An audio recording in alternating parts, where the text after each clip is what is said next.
Ouais. Donc on est bon. En fait, ouais, voilà. Donc, bonne journée. Donc on a le père que je continue puisque tu vois, on fait quand même tout le Rambam sans sauter. Alors, je dis simplement, donc le sujet du cours, ça va être en fait sur la dernière, c'est-à-dire la dernière groupe de ceux qui rentrent quand qui rentrent, qui vont pas à l'armée, quoi. C'est ceux qui ont peur. Et donc ça, dans la Gemara, c'est un grand sujet. On va essayer de faire un peu vite. Mais tu vois, voilà, avant ça, il y a des autres lois du Rambam que comme j'ai pas voulu sauter, on va les faire dans les mots, où ça parle vraiment. Bon, on va les faire qui parlent sur les maisons encore, mais voilà, on peut commencer à partir. Je pense qu'à la H12 aussi, on n'avait pas fait. Je pense pour pas sauter, il faudrait prendre à la H12. Donc, ok, donc Ok. on est à la H12. Le but, c'est de terminer le chapitre aujourd'hui. Voilà, donc ok, donc on y va. Donc, c'est Bana Bait Veiskiro la Acherim. Donc, si jamais donc, il a construit une maison, il a loué à d'autres personnes, avec Dimlos Karo. Donc, si jamais il lui a donné, il a déjà commencé à recevoir ça veut dire comment dire, un salaire, un loyer. S'il a commencé déjà à recevoir un loyer, donc en fait, ça veut dire ça reste, donc c'est comme si quelqu'un qui a inauguré sa maison, donc il prend le statut a priori de celui qui a une maison mais qui n'est pas resté une année dedans, quoi. Et donc ça veut dire qu'a priori, ça voudrait dire que voilà, que ça veut dire que même si jamais il loue la maison, en fait il a aussi, il rentre de l'armée, il fait rien, etc., etc. S'il n'a pas reçu de salaire, alors s'il n'a pas reçu de loyer, donc c'est comme si quelqu'un il n'a pas inauguré sa maison, et donc là il rentre de l'armée, mais il doit quand même aider les autres à comment dire à ranger les chemins, etc. Comme on avait vu quoi, qu'il y avait deux statuts. Je répète encore une fois au cas où c'est pas clair, qu'au moins les choses claires soient claires. C'est-à-dire qu'en fait que dans la halakha, donc on parle aussi toujours de guerre facultative, donc de milchamat reshut, et dans les guerres de reshut, donc en fait on voit il y a trois exceptions. Il y a celui qui a planté une vigne, on voit que c'est pas réellement une vigne, c'est n'importe quel champ. Je ne sais pas si c'est n'importe quel business, mais moi ça m'étonnerait pas qu'en fait ça s'applique à n'importe quel business. On verra quand le Mashiach viendra, quoi. Mais ça veut dire, je sais, tu vois, je sais pas ce qu'on voit, que c'est pas simplement une vigne, c'est n'importe quel champ, n'importe quoi. Bon, deuxième chose qu'on a vue, c'est est-ce que tu as celui qui s'est fiancé. La troisième, c'est celui qui a construit une maison. Et dans ces trois cas-là, en fait, il y a ça se subdivise en deux cas de figure. Il y a celui qui est fiancé, qui s'est pas marié, celui qui a construit une maison ou acheté une maison, mais qu'il n'a pas utilisé, ou celui en fait qui a planté une vigne, mais qui n'a pas encore utilisé la quatrième année, quoi, là, qui n'a pas encore pu en fait, comment dire, avoir une récolte de cette vigne. Dans tous ces cas-là, le statut qu'ils ont, c'est qu'en fait, ils vont pas à la guerre, mais ils restent sur la ligne de front à l'arrière pour aider à faire de l'approvisionnement ou des choses comme ça, aider les malades ou des trucs comme ça, quoi. C'est-à-dire les blessés, des trucs comme ça. Donc, mais ils rentrent pas chez eux. Ça, c'est une subdivision. Par contre, celui qui a déjà inauguré sa maison, qui s'est déjà marié, qui a déjà, comment dire, utilisé sa vigne, alors lui, il a un an où il est complètement exempté de tout. C'est-à-dire que dans la première année de mariage, la première année où on est dans la maison, la première année où on a une vigne, en fait, on va même pas sur le front et on reste à la maison sans rien faire. Donc ça, c'est clair, c'est ça voilà. C'est rien pour que ça soit clair, parce que ça peut paraître contre-intuitif, surtout parce que le cas de la Shana Rishona, en réalité, n'est pas mentionné explicitement dans la Torah, et on l'apprend que dans le cas, comme on l'a vu, c'est que c'est marqué dans la Torah explicitement que sur le mariage, pas sur celui de la maison, etc. Donc, en fait, si quelqu'un n'est pas habitué à tout ça, il pense que voilà que s'il a inauguré la maison, ça y est, il va à l'armée. Alors que non, c'est pas ça. C'est s'il a inauguré la maison ou s'il a inauguré le champ, il a encore un an où c'est encore un statut encore plus privilégié, où en fait, il va pas du tout à la guerre. Bref, donc c'est ce qu'il dit. Donc ici, donc pour revenir dans le cas ici duquel il parle, il dit Banabait Viskio. Donc si quelqu'un a construit une maison, il a loué à d'autres. Avec Dimlos Kharo, donc si jamais il a reçu un loyer, donc il a le statut de celui qui a une maison, mais qui l'a, on va dire qu'il a utilisé. Et donc voilà, il a un an où il reste à la maison complètement. Maintenant, Nathan Loscharo, si jamais il lui a donné la Harshnem Asar Chodesh, si jamais il lui a donné ça veut dire il a donné avec un an de retard le loyer, donc c'est comme si quelqu'un n'a pas utilisé la maison à data jusqu'à aujourd'hui. Ça veut dire qu'il semblerait que quand quelqu'un loue sa maison, ça veut dire l'année, on la calcule à partir du premier moment où il a reçu un loyer, quoi. C'est ce que ça veut dire, grosso modo. Donc, c'est-à-dire, tant qu'il n'a pas reçu le loyer, il a le statut de celui qui a une maison qu'il n'a pas inaugurée. Et à partir du premier loyer, il a 1 an pour avoir le statut de celui qui a une maison voilà, qu'il a utilisée voilà, pour être exempté de toutes choses. Ok, voilà, c'est tout.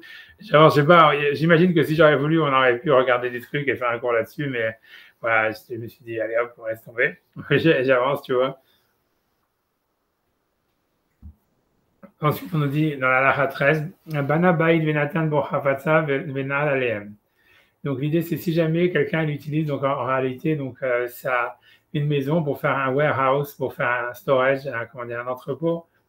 Donc encore une fois, quelle est l'idée, tu vois, qu'est-ce qui se passe? Est-ce que ça s'appelle qu'il a inauguré la maison, qu'il a utilisé la maison ou pas? Ça veut dire, dans tous les cas, il rentre. Ça veut dire, on avait vu que même, ça veut dire, on a vu que c'était compliqué. Qu'est-ce que c'était? Mais a priori, ça veut dire, a priori même, ça veut dire que comme ça pourrait être habitable, on va dire.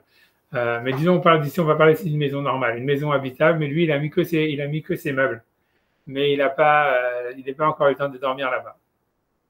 Alors, Bana Baïd Venatan Bohafetsa Venal Aleem.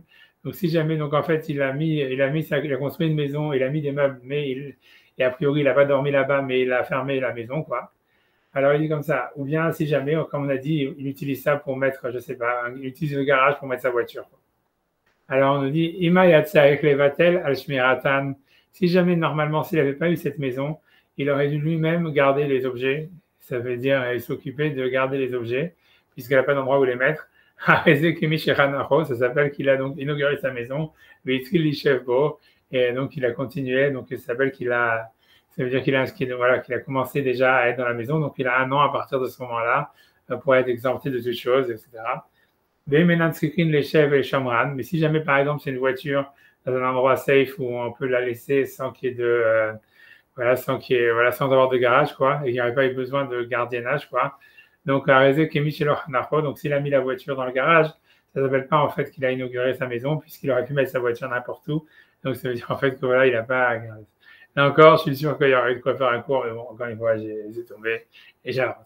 Donc, l'abonné Baït, noté à Kerem de Salaret, et non Rosalén. Donc, une autre halakha, c'est si jamais quelqu'un construit une maison, il plante une vigne à l'extérieur d'Israël, il rentre pas, il n'a pas ses exemptions. Toutes ces exemptions, elles sont uniquement pour celui qui a construit une maison. Il n'a pas se marier, a priori, c'est même à l'extérieur d'Israël, a priori, mais ça veut dire en ce qui concerne la maison et la vigne, c'est qu'en Israël.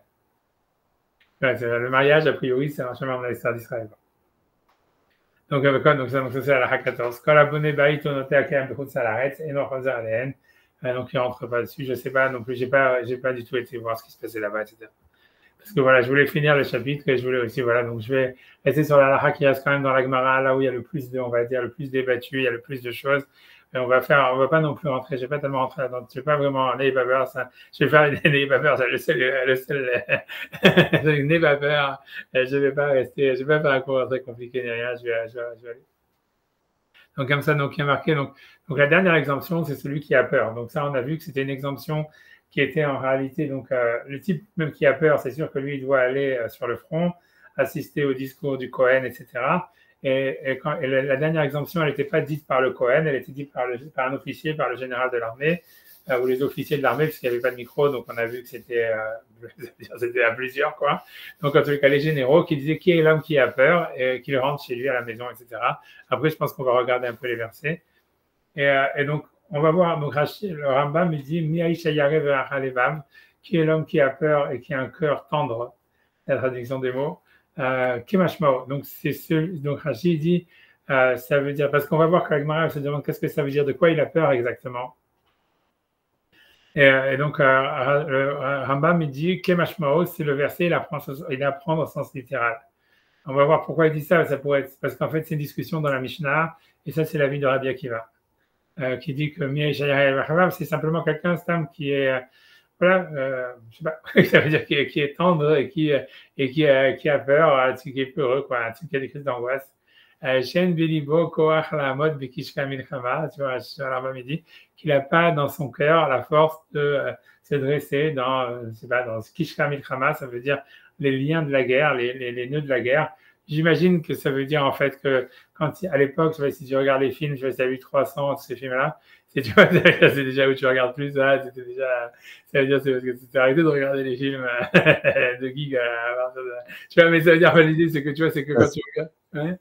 Jamais attiré les films gays, moi. Non, non, les films de guerre, tu veux dire, les films, Ah, non, non, non, gay, gay, gay. non, mais c'est Ah, pas tous gay, les de toute films, façon, c'est pas gay, voilà, c'est ça. tous les péplums, c'était l'occasion. Non, pas maintenant, mais à l'époque. À Ouais, l'époque, dans les noirs et blancs, les péplums, les grands péplums, c'était juste à Hollywood, ils ne pouvaient pas montrer des mecs à poil, sauf si c'est ouais, des péplums. d'accord. Non, C'est pour ça c'est sûr que le mec là qui est je sais pas, celui le perse là, il a l'air complètement homo et tout ça. Enfin, bref, c'est sûr qu'il y a un peu de ça. Tu dois avoir raison, j'ai même pas vu, tu vois, mais t'as raison, t'as raison. En fait, là-bas, ça veut dire, en fait, le cas, ça montre, en fait, tu vois, comment, à l'époque, ça veut dire que l'idée, c'est que c'est plutôt, c'était comme des milliers de rugby, quoi. Donc, Kishka, Milkrama, a priori, ça veut dire que les types, tu vois, ils sont vraiment attachés l'un à l'autre et tu vois, ça veut dire, ils font, tu vois, ils poussent, quoi, c'est tout, tu vois. Donc, j'imagine, c'est ça, Kishka, Milkrama, ça veut dire les nœuds de la guerre, j'imagine, ça veut dire faire une ligne où tout le monde s'est attaché l'un à l'autre pour avancer, quoi. J'imagine que c'est ce que ça veut dire. Je sais pas vraiment, c'est pas clair cette expression d'où ça sort dans la Gemara, les Kishka Milchama, les nœuds de la guerre. Bon, bref, tu vois. Et donc, ça, en tous les cas, ça veut dire que donc il n'a pas la force, il est pas, ça veut dire whatever, il a peur de ça. Donc, lui, normalement, il rentre, tu vois. On va voir dans la Torah, c'est marqué, quoi. On va voir toute l'histoire. Et après ça, on dit, mais par contre, tu vois, c'est là où ça commence un peu à être compliqué. Il dit, donc, il dit qu'après qu'un homme, donc un soldat, lui, il est rentré dans le nœud de la guerre, ça veut dire, il a été incorporé dans un bataillon où il est, je ne sais pas exactement, il est dans une bataille, quoi. Yishaen al mikveh Israël, au Moshio, ça veut dire il doit se reposer sur l'espoir d'Israël. Bon, c'est parce que dans la Torah, le mot, comme on a vu, c'est une Mishnah où il y a marqué mikveh Israël Hashem, Maouzam Betsara. C'est un passage de la Torah qui veut dire l'espoir d'Israël, c'est Hashem, c'est leur sauveur dans les moments de détresse. Où il y a un jeu de mots entre le mot mikveh qui veut dire mikveh purificateur et en même temps espoir. Voilà, quoi, comment dire qu'il avait dit, bref. Veyeda, et qu'il sache, c'est Alichud Hashem ou Milchama, que c'est sur l'unification du nom. Et on va traduire comme ça. OEC Milchama, il fait la guerre. Veyasim Nafsho Bekapo, et qu'il doit mettre son âme dans sa main. Ça veut dire, a priori, c'est encore une expression du Tanar qui voudrait dire mettre sa vie en danger ou quelque chose comme ça. Tu vois, qu'il mette son âme dans sa main. Je traduis les mots tels qu'ils sont dans sa paume. Vélo ira, et qu'il n'ait pas peur. Vélo ifrad, et qu'il n'ait pas peur. Vélo yarshov, et qu'il ne pense pas l'obéishto, ni à sa femme, vélo bevana, ni à ses enfants. Et là, mais qu'il efface leur souvenir de son cœur. Et il fanait Mikol Davar, et ça veut dire qu'il arrête de penser à quoi que ce soit, ni à son business, ni à sa femme, ni rien, ni à ses enfants, la Milchama pour aller à la guerre. Moi, je pense que si jamais je pense à ma femme, ça me motive à. Ça me motive la violence.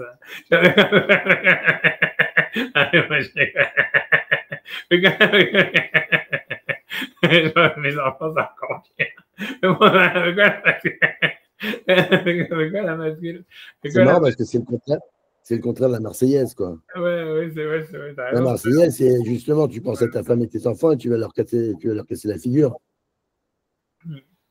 Non, je suis d'accord, on va revenir sur ça. C'est pour ça que tu vois, ce Rambam, il est super intéressant en réalité. Il est super intéressant parce que tout ça, en plus, c'est pas marqué dans la Torah, tu vois. C'est-à-dire, c'est Rambam en freestyle. Tu vois, c'est-à-dire, tu vois, ça veut dire tout ce qui est. Pourquoi est-ce que tu vois, normalement, tu vois, ça veut dire que normalement, il devrait, tu vois, ça veut dire, normalement, tu vas bien dans la Lachot, il est toujours en train de dire, bon, voilà, c'est ce qui est marqué dans la Gemara, point à la ligne, tu vois, point barre. Là, il devrait simplement dire, OK, il doit pas, il y a un interdit d'avoir peur, même s'il pense comme ça, qu'on va voir, c'est pas du tout clair. Mais, tu vois, c'est sûr que ça, c'est complètement, tu vois, c'est freestyle, tu vois. Non, c'est rien, peut-être que lui, je sais pas, tu vois. Ouais, c'est que je sais pas. C'est vrai. Ça veut dire qu'en fait, d'un côté, tu vois, ça veut dire on a l'impression que c'est un peu comme moi je disais, ça veut dire que il disait que le mec va commencer à penser à sa femme, à ses enfants, il va être tellement déprimé qu'il va. Il va dire, ok, c'est ça vaut pas le coup que je me batte, tu vois, un truc comme ça, tu vois. J'en sais rien, tu vois, je sais pas, mais tu vois, je sais pas exactement c'est quoi son truc de penser. Non, je pense enfin, moi, je comprends le Rambam en disant arrête de penser à toi-même, quoi. C'est-à-dire, détache-toi de toi-même et ne pense plus qu'à mets-toi dans les mains de Dieu. Moi, j'ai appris que quand tu dis dans la main, c'est dans la main. Moi, j'ai l'impression que c'est dans la main de Dieu, quoi. Tu te remets dans la main de Dieu et c'est comme ça que tu vas. Bon, c'est une interprétation. C'est possible. C'est vrai que si tu commences à penser à tes problèmes, peut-être que tu vas, bah maintenant, elle a besoin de moi, ma femme ou machin, donc. Mais si tu ne penses plus à rien, que tu t'en remets complètement à Dieu, que tu deviens une arme simplement dans sa main, bon, peut-être que. Ouais, non, c'est possible, mais c'est la question, c'est pourquoi est-ce qu'il a besoin de le dire. Mais c'est clair, en fait, ça veut dire, je rigole, mais ça veut dire, c'est sûr que son idée, c'est quoi? Pourquoi est-ce qu'il dit ça? C'est parce qu'en fait, lui, il a compris que c'est un peu lié avec ce qu'il dit dans le livre des mitzvot qu'on avait vu dans les semaines précédentes, c'est que lui, il pense que l'exemption qu'il y a sur celui qui est fiancé ou celui qui a construit une maison et tout ça, c'est parce qu'il va penser, on a vu cet avis, il va penser à sa maison, à son truc, donc il va faire plus de mal que de bien, donc on lui dit rentre chez toi, arrête de nous, tu vois, si tu veux, d'être un boulet, quoi, c'est ça l'histoire. Donc c'est ça ce qu'il veut dire, donc pour lui l'idée, donc il apprend de cette mitzvah que l'idée c'est le moins tu penses à ta femme, à tes enfants, à ton business, le plus tu vas être performant dans la guerre, quoi. On a l'impression que c'est comme ça qu'il interprète la mitzvah, mais c'est quand même très étrange, tu vois. Ça veut dire, c'est sûr que tu vois, il n'avait pas besoin, même s'il le pense, tu vois, c'est-à-dire, il n'avait pas besoin de le dire, et c'est très bizarre toute cette long, tu vois, de dire ça. C'est du freestyle déjà, déjà la question, c'est déjà pourquoi est-ce qu'il dit ça, quoi. Là, c'est pas marqué dans la Torah. Tu vois, donc ça veut dire, après ça, lui, ce qu'il dit dans la suite, c'est possible, tu vois, ça veut dire, il veut quoi la matrice, l'archav ou la harer, milchama, ou ma vilasmo, c'est-à-dire tout celui qui commence à penser, a priori, à quelque chose d'autre, ou la harer, milchama, ou pense, ça veut dire avoir des, ça veut dire, si tu veux être absent, on a l'impression, la harer, milchama, ça ne peut pas vouloir dire penser à la guerre, parce qu'a priori, c'est ce qu'on lui demande. Mais j'imagine qu'il veut dire l'archav ou la harer, milchama, ça veut dire de penser à sa femme, à ses enfants, ou à des autres choses pendant la guerre, ou ma vilasmo, et qui se fait peur à lui-même. Au verbe assez, il transgresse un interdit négatif. Tu vois, parce que le verset dit, chez Neymar, Alirach levavchem, que votre cœur ne soit pas attendri, Valtirou, n'ayez pas peur, Valtarpezou, et n'ayez pas de crainte, ne rentrez pas en panique, Valtarsu, ne soyez pas terrorisés, mais pénéem devant eux. Voilà, et après ça, il continue, tu vois, à faire du moussard, quoi. Il dit, Véload, et non seulement ça, et là, chez Kol Deme Israël, Telouin, Betsavaro, mais qu'en plus, tous les sangs d'Israël, ça veut dire tous ceux qui vont mourir à cause de lui, ça veut dire qu'ils sont considérés que ce sera de sa faute, quoi, quelque chose comme ça. Et c'est donc si jamais il n'est pas venu faire la Nitzar, s'il n'a pas gagné, a priori, ça veut dire que si jamais en tous les cas il n'a pas cherché à gagner, ou c'est pas, on va dire comme ça, mais loin Samil Hamak, Bechol Libo, et qu'il n'a pas fait la guerre avec tout son cœur, ou Frol Nacho avec toute son âme, Arezek et Miché Shafar de Meakol, c'est considéré comme si c'était lui qui était responsable de la mort de tous les autres. Chez Nehemar, Velo Yimas Leva Vechav Kilvavo, ça veut dire qu'il ne, parce que normalement Yimas, c'est-à-dire qu'il ne rentre pas, qu'il ne liquifie pas le cœur de ses frères comme son cœur. Donc ça veut dire, là, ça parle de celui qui a peur et qui fait faire peur aux autres. Quoi. Il veut dire, donc c'est un mouvement en chaîne, parce que même si en fait, c'est pas lui qui est responsable de la mort de tous les autres, si lui, en fait, il ne montre pas l'exemple, alors tout le monde va, ou il donne un mauvais exemple. Et il est responsable d'une spirale négative, comment on dit, comment on appelle ça, ça veut dire un mouvement négatif qui aurait été mis à cause de lui. Et ça continue, tu vois, il continue, tu vas rien mais fourrage Kabbalah, et c'est aussi écrit dans les prophètes, Aour Ose Melechet Hashem Remia. Donc ça veut dire maudit est celui qui fait le service d'Hashem Remia, ça veut dire un mensonge. Aour Moneach Harbomida, mais malheur à celui qui ça veut dire qui empêche son glaive de verser du sang. Dans le sens où, je ne sais pas ce qu'il veut dire par là, parce on a l'impression que lui veut dire que Rach Alevav, ça voudrait dire en fait quelqu'un ça veut dire qui est quelqu'un qui en fait qui n'ose pas tuer les autres. Ok. En tout cas, après ça, il dit et donc tout celui donc en fait qui se bat avec tout son cœur sans crainte. Métier Kavanato les Kadesh et d'Hachem Bilvad, et que son intention elle est de sanctifier le nom d'Hachem uniquement. C'est sûr pour lui qu'il ne va pas être endommagé ni qu'il n'aura aucun mal. Mais il venait d'Israël et que Hachem il va lui donner une famille ou une maison établie en Israël. Et qui va mériter pour lui et ses enfants pour toujours. Et qui va avoir le Olamaba. Chez Nehemar, donc ça c'est le passage que Abigail elle dit à David quand il essaie de la violer. Après, ça veut dire, elle lui dit, qui a ça, il y a assez Hachem Adoni. Ça veut dire qu'elle lui dit que Hachem, il fasse à son maître. Ça veut dire, s'il s'empêche de la violer, Beit Neeman, ça veut dire une maison véridique, d'où vient l'expression Beit Neeman. Ça veut dire, voilà, quoi, que c'est pas, on allait voir les femmes des autres. Kimilcham, il lui dit, pourquoi que Hachem lui donne ce mérite? Kimilchamot Hachem, parce que c'est les guerres d'Hachem qu'Adoni Nilcham, que mon maître, il fait, Vera, l'Otimat Sevecha, et que le mal ne le touche pas. Adoni, et que l'âme de mon maître, ça veut dire, donc c'est Abigail qui dit ça à David, quand il vient, encore une fois, pour tuer son mari et la violer, qu'elle soit en fait attachée dans la vie, ça veut dire dans l'attachement de la vie, et Hachem Elokecha avec Hachem ton Dieu, voilà, grosso modo, voilà. Donc, j'en sais rien si vraiment David, il se faisait vraiment l'égard d'Hachem, si faire du racket, c'est faire l'égard d'Hachem, enfin bref, j'en sais rien. Moi, je pense qu'elle a dit ça parce que, tu vois, c'était, tu vois, ça veut dire, c'était, parce qu'elle lui dire. Tu vois, donc, ok, whatever it is. Mais, ok, en tous les cas, c'est ce que ça la source, qu'on va dire, c'est ce que ça le whatever it is, c'est ça la source. Bref, tu vois, mais bon, enfin, tu vois, donc ça veut dire en tout cas, donc, le truc, c'est, tu vois, donc il y a cet interdit, en fait, ce qui est sur Rambam, bon, voilà, il y a des choses, tu vois, donc le vrai truc, c'est donc le Rambam, il compte comme une mitzvah, comme un truc, un interdit d'avoir peur pendant la guerre.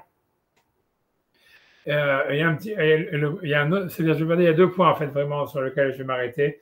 Le premier point, bon, déjà, c'est ça veut dire que le Rambam, il compte, tu vois, comme un interdit d'avoir peur pendant la guerre, ce qui n'est pas du tout évident quand on va regarder le texte. Et en plus de ça, on va voir Nachmanides. Je pense qu'on va peut-être commencer directement par Nachmanides dans le livre des Mitzvot, qui va attaquer Maïmonide sur ça. Et ça, c'est un point déjà à part entière. Le deuxième point, ça veut dire qu'il y a, c'est surtout, c'est en fait, c'est de savoir, en fait, en quoi, ça veut dire, en quoi on doit avoir confiance. Ça veut dire, est-ce que ça veut dire que, disons, en quoi il ne faut pas avoir peur, il faut avoir confiance, mais il faut avoir confiance de quoi? Il faut avoir confiance que Hachem, il va nous aider, ou est-ce qu'il faut être prêt à mourir pour, si tu veux, pour la guerre, tu vois. Et ça va être aussi un deuxième point, que dans le Rambam, c'est pas clair. On a l'impression plus que pour lui, l'idée, c'est de se dire, tu vois, c'est qu'on doit avoir confiance en Hachem qui va nous sauver, etc. Et ce qui est surtout intéressant, c'est que, tu vois, on va dans les versets, en fait, c'est comme c'est contradictoire dans les versets eux-mêmes. Donc voilà, donc c'est ça les deux points déjà que je vais parler un petit peu. Donc, tu vois, donc 2 secondes. Donc, 2 secondes, je vais ouvrir, je pense que je vais ouvrir, voilà, Nachmanides. Je suis l'ordre que j'ai utilisé dans les textes de machin, là, dans les textes de WhatsApp. Donc ça c'est Nachmanides dans le livre des Mitzvot. Maïmonide et Nachmanides dans le livre des Mitzvot. Je vais essayer de... La méthode n'a pas fonctionné. Donc ça, voilà, ça c'est Maïmonide dans le livre des Mitzvot, dans la Mitzvah négative 58. Donc il dit comme ça, donc ça c'est Maïmonide, il suit ce qu'il dit en fait dans les lois des rois. Il dit chez Iranu, donc il dit que la Mitzvah négative 58, c'est une mise en garde, miliram ha'oivim bet ha-milchama, c'est donc une mise en garde de ne pas avoir peur des ennemis au moment de la guerre, mais shelon nivrach mipenehem, et qu'en fait on ne s'enfuit pas de devant eux. Aval chova alenu leitgaber, et donc la mitzvah, l'obligation elle est sur nous de nous renforcer, vela amod, et de se dresser, vela chazek, et de se renforcer, kenegedam, contre la nation étrangère, le kol misheisog achor, et tout celui en fait qui s'enfuit, quelque chose comme ça, qui tourne le dos, ça veut dire vivrach, et qui s'enfuit, gvar ava alotaase, donc il aura transgressé l'interdit, donc de ne pas avoir peur des ennemis. Voix moi italé, c'est ce que le verset dit, lotaros mipenehem, ça veut dire n'aie pas peur d'eux, venir fela zota azara, vamar lotiraum, et encore le verset là-bas dit n'aie pas peur, ne sois pas paniqué, etc. Venir fala tzibui beza enyan, gamken, voilà, donc la Torah, donc elle a répété cette mitzvah plusieurs fois, shelo ivrechu velo yashuvu achor b'mitamilchama, ça veut dire que les gens ne s'enfuient pas et qu'ils ne fassent pas marche arrière pendant la guerre. Car c'est, on va dire, par cette guerre, en fait, ça veut dire qu'on peut établir la foi dans la vérité. Je ne sais pas ce que ça veut dire exactement. C'est comme il a dit la guerre du Yichud Hashem. Tout ça, c'est bizarre, tu vois, surtout qu'on sait qu'on parle de guerre facultative, tu vois, donc c'est pas des guerres de misère, tu vois. C'est ça l'histoire, tu vois, c'est ça. Et en tout cas, ici. C'est bizarre, là, tout ce qu'il dit, parce que ça ressemble à des mitzvot assez de la Torah. Enfin, il faut faire la guerre, il faut machin. Mais c'est annulé par le fait que c'est facultatif. Il y a non, c'est clair, c'est un gros problème. Tu vois, c'est un point. Moi aussi, c'est ça ce que je voulais parler aussi dans la. Je voulais parler aussi de ça, tu vois. C'est ça, c'est qu'on ne parle pas d'une guerre on parle d'une guerre de reshoot.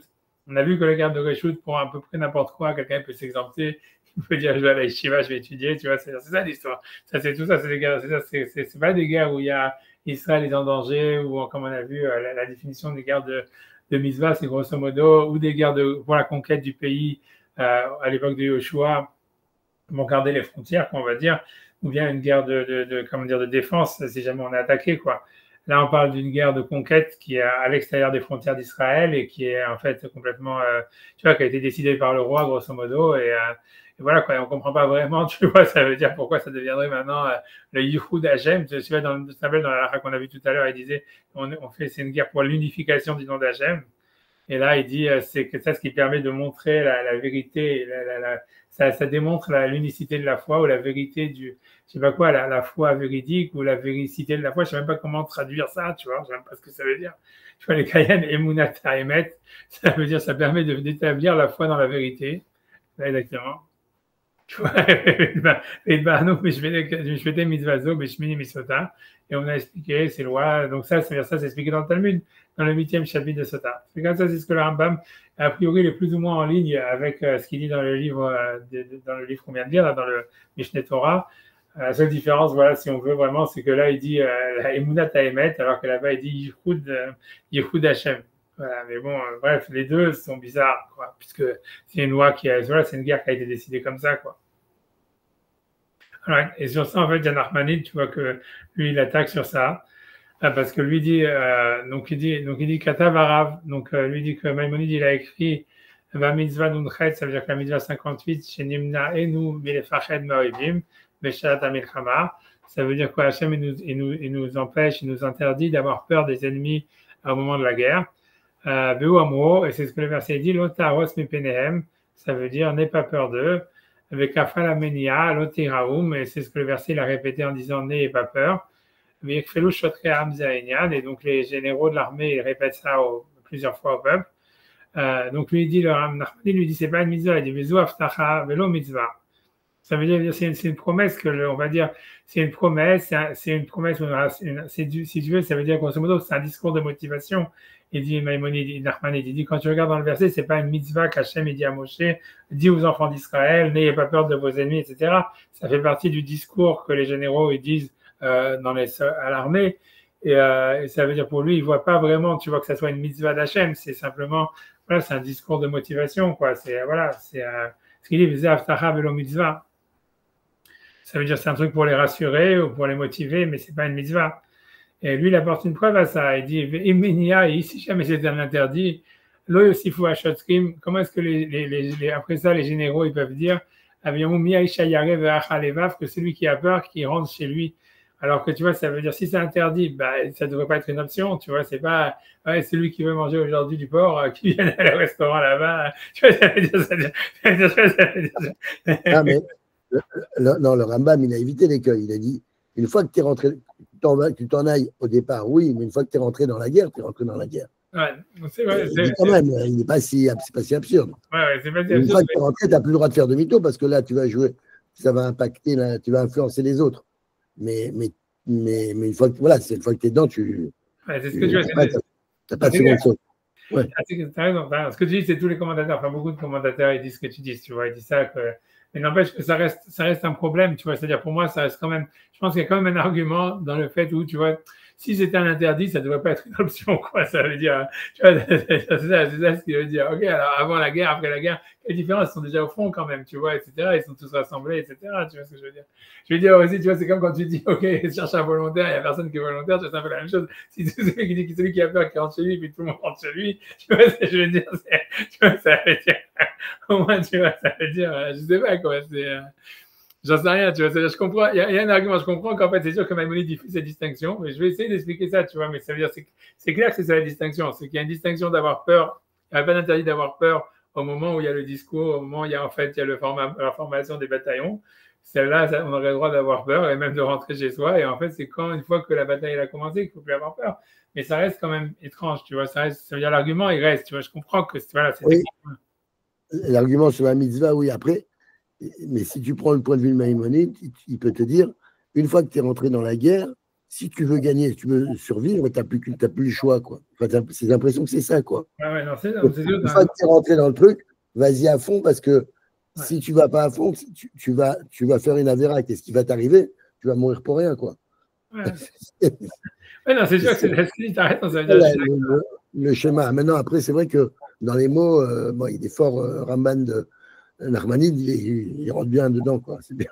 Voilà, ça veut dire surtout ça. Si on peut regarder, tu vois, justement, là, j'ai amené, si je vais regarder le texte, après, tu vois, on peut faire le texte de la Torah, quoi, pour relire, tu vois, etc. Et ça veut dire, je sais, dans sa charge sur Sefaria, ça marchait trop bien jusqu'à maintenant. Ouais, c'est un truc. Voilà, tu vois, ça veut dire, voilà, c'est, tu vois, donc, ce que je veux dire, a priori, attends, je vais zoomer une seconde, je vais zoomer. Tu vois, c'est-à-dire, tu vois, c'est là, tu vois, Vaya quelqu'un. Donc, on voit bien, moi aussi, moi, ça veut dire, moi, je vois mal que c'est une mitzvah, quoi. Je comprends l'argument de le premier, que c'est un discours de motivation. Tu vois, une mitzvah, normalement, elle est toujours annoncée, Vayomer Hashem el Moshe, Daber al Ben Israël, etc. Tu vois pas. Alors qu'ici, on nous raconte une histoire, tu vois, on nous dit, Vaya quelqu'un Rofrem el Amilchama. Tu vois, ça veut dire que ce sera quand vous rapprocherez vers la guerre. Et Nigash à Cohen, Vediver el Ham, et le Cohen, il parlera au peuple. Vamar Alehem, il leur dira, Shema Israël, écoute Israël. Sam Kerevim Ayom la Milchama Aloïvechem, vous êtes proches aujourd'hui pour la guerre sur vos ennemis. Aléach Levafrem, c'est-à-dire que votre cœur ne soit pas adouci. Altireu, n'ayez pas peur. Altarpezou, ça veut dire ne rentrez pas en panique. Valtarsum Penehem, tu vois, ça veut dire ne soyez pas terrorisés par eux. Kachem Elokechem, Olachimachem, Lilachem, Lachem, Oïvechem, Lochetchem, parce qu'Hachem, voilà, il vient avec vous pour se battre avec vous et pour vous sauver. Mais bon, tu vois, je veux dire, tu vois, c'est clair, tu vois, c'est difficile de sortir de ça une mitzvah négative, mais c'est pour ça, c'est l'argument de Nachmanides. Le premier, clairement, le deuxième, comme tu dis, c'est sûr, il faut faire une distinction, mais ça reste quand même difficile à comprendre comment on fait cette distinction, quoi. Ça veut dire pourquoi il y a quel sens cette distinction. Donc, ça, okay, ça c'est le premier point. Je laisse ça en suspens pour l'instant. Deuxième point, tu vois, c'est-à-dire pour moi qui est tu vois, donc, truc, c'est, comme on a dit, c'est de quoi, ça veut dire à quoi et de quoi il faut avoir confiance, quoi. Et ça veut dire quand on lit les versets, et ce qu'on a un peu l'impression, tu vois, dans la lecture de Maïmonide, c'est qu'en fait, on doit avoir confiance qu'Hachem, il va nous sauver et qu'on va gagner, tu vois, puisque dans le verset 4, il dit qu'Hachem Elokechem, Olech Imachem, et Lachem, Lachem, parce qu'Hachem, il est avec vous pour aller avec vous, pour faire la guerre avec vous, pour vous, il m'a évoqué avec vos ennemis, Loshia Etrem, pour vous sauver, tu vois. Mais alors, le truc, tu vois, c'est que la vraie question qu'il y a sur ça, c'est que comment ça se fait que dans le verset juste après, dans la suite, on te dit, voilà, et ça veut dire les officiers vont demander en disant qui a construit une maison, tu vois, qu'il rentre chez lui de peur qu'il meure dans la guerre et qu'un autre va lui prendre le truc. Avant, qui est là, qui a planté une vigne, peut-être qu'il va mourir dans la guerre, etc., etc. Si tu dis qu'il faut avoir confiance à Hachem qui va nous sauver, alors tu vois, ça veut dire, tu vas dire, peut-être qu'il va mourir, etc. Ça veut dire, tu vois, c'est vraiment contre-productif, quoi. C'est vraiment, je sais pas comment expliquer, tu vois, c'est vraiment, voilà, c'est étonnant, tu vois. Normalement, si on vient de te dire, tu dois avoir confiance qu'Hachem va te sauver, etc. Donc, en fait, tu vois, ça veut dire pourquoi est-ce qu'on peut dire, voilà, que. Non, mais en même temps, c'est cohérent avec Maïmonide, parce que Maïmonide, il a dit si tu n'as pas la tête à ça, tu n'as pas la tête à ça, quoi. Et donc, il te garantit une réussite, mais il faut que tu aies la tête à ça. Et donc, après, les généraux, ils filtrent tous ceux qui sont sûrs qu'ils n'auront pas la tête à ça, quoi. Alors, ça serait ça. Il te dit si tu n'arrives pas à te mettre dans l'esprit de la guerre, il n'y va même pas, quoi. Et je pense que non, enfin, ça peut rentrer, quoi. Ça peut rentrer, je comprends, mais moi, je pense qu'il y a quand même, tu vois, une remarque par rapport à ça, parce que tu vois, c'est quand même, tu vois, si tu veux dire aux gens qu'ils ont confiance et qu'ils ne doivent pas qu'Hachem va les sauver, ça ne devrait pas être, tu vois, la suite du discours, ça ne devrait pas être celui qui est truc, peut-être qu'il va mourir alors qu'il faut qu'il rentre chez lui, etc. Tu vois. Je pense, tu vois, ça, il y a plein d'autres, si tu veux, il y a d'autres preuves, si tu veux, comme, par exemple, tu vois, comme la Gemara, elle parle dans l'histoire de la guerre de David, quand il a eu des relations avec Bethsabée et tout ça, où la Gemara dit, oui, non, en fait, David, il n'a pas fauté, parce qu'en fait, tout celui qui allait en guerre à l'époque, tu vois, avec l'armée de David, il écrivait un contrat de divorce à sa femme, ça veut dire à condition, etc. Et donc, le truc, c'est que voilà, si jamais, en fait, tu dois être confiant qu'Hachem, il va te sauver, alors pourquoi tu écris un contrat de divorce à ta femme à condition que tu ne rentres pas du front, tu vois ce que je veux dire? Et ça veut dire, évidemment, tu vois, ça veut dire, tu vois, ça fait écho, si tu veux, on va dire, tu vois, ça veut dire pour expliquer l'histoire, tu vois, si tu veux, je vais ramener, là, je sors de la, ça veut dire on va dire voilà, de l'ordre que j'ai pris dans un truc, mais c'est-à-dire, voilà, si tu veux, moi, ça, c'est super connu, mais même, voilà, ça veut dire, quand il y a la mitzvah, par exemple, de Kiddush Hashem, tu vois, de sanctifier le nom d'Hachem, donc dans Vayikra, il est marqué Lotechalelu Hashem Kodeshi, c'est-à-dire ne profanez pas mon nom sacré, Venikdashti Betor Bnei Israël, et je serai sanctifié à l'intérieur des enfants d'Israël. Ani Hashem Ekadishchem, je suis Hashem, votre sanctificateur, etc., qui vous a sorti de la terre d'Égypte. Et quand tu regardes, tu vois, dans Rashi, c'est un midrash super connu, Velotechalelu, tu vois, ça veut dire ne profanez pas mon nom. L'avor al devarim ezidin, ça veut dire transgresser mes mitzvot d'une manière volontaire. Imash Machinema, Velotechalelu Matalmud Lomar Venik Dashti, du fait qu'il y a marqué vous ne devez pas profaner mon nom, qu'est-ce que ça veut dire? Et je serai sanctifié. C'est-à-dire, Mesor Atzmecha Vekadesh Shemi, ça veut dire, Mesor, donne ton âme et sanctifie mon nom. Ça veut dire, c'est la mitzvah en fait de Kiddush Hashem, de mourir sur la sanctification du nom d'Hashem. Et dit, ça veut dire Yachol Beyachid, est-ce que c'est une mitzvah qui est faite quand on est en. C'est-à-dire, quelqu'un il peut se dire, voilà, j'offre mon âme à Hachem, juste âme comme s'il est comme ça dans son bureau, comme ça, tu vois. C'est pour ça qu'on dit que Talmud Lomar est ordonné Israël, non, que ça doit être fait en public. Donc, chez Homoser Atzmo, et donc l'histoire, c'est connu, c'est quand un homme, tu vois, et donc il doit donner son âme, ça veut dire, voilà, pour Hachem, parce qu'on l'oblige à faire une Avera ou des choses comme ça. Ou parce que voilà, c'est pour, a priori, c'est même quand c'est pour l'identité juive, quoi. Ça veut dire, même si quelqu'un, tu vois, à l'époque des nazis, ça veut dire normalement, il y a une mitzvah de dire, normalement, de ne pas se cacher, quoi, grosso modo. C'est-à-dire que normalement, c'est ça la mitzvah, quoi.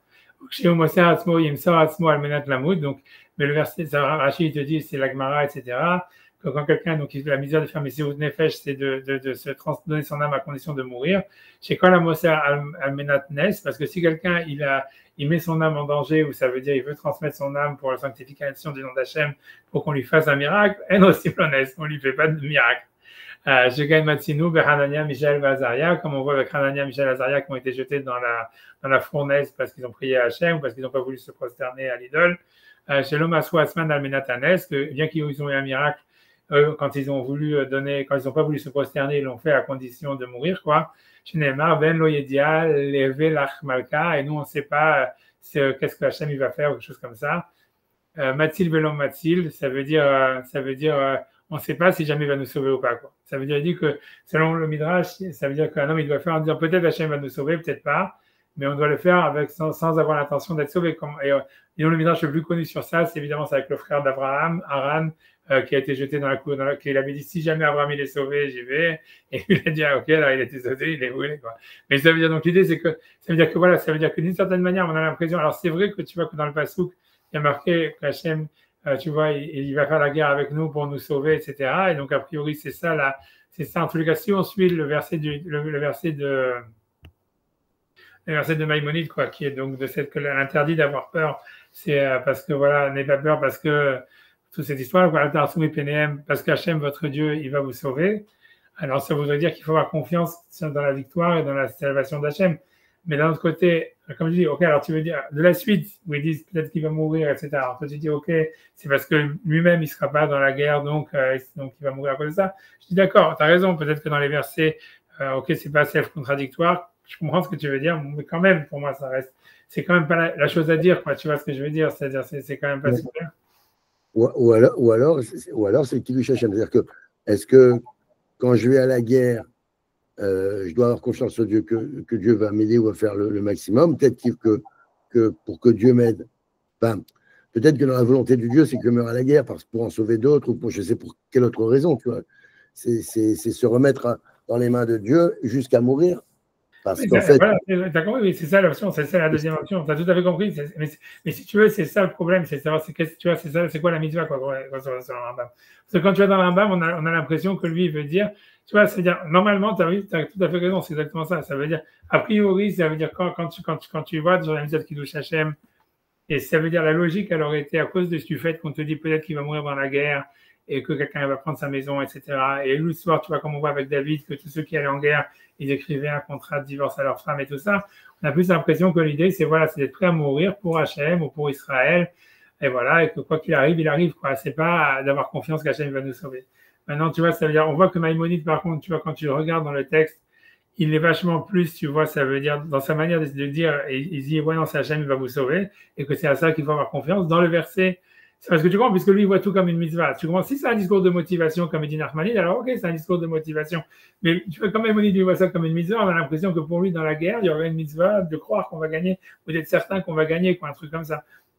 Et si tu veux, c'est un peu contre, à part que ça marche pas tellement avec l'histoire de Kiddush Hashem, où on a l'impression que, tu vois, c'est pas l'intention qu'il faut avoir. Et lui, il dit que oui, c'est une guerre qui est pour le Yichud Hashem, alors a priori, Yichud Hashem, c'est la même chose que Kiddush Hashem, à moins de dire que c'est différent, tu vois, mais c'est encore, tu vois, une autre histoire.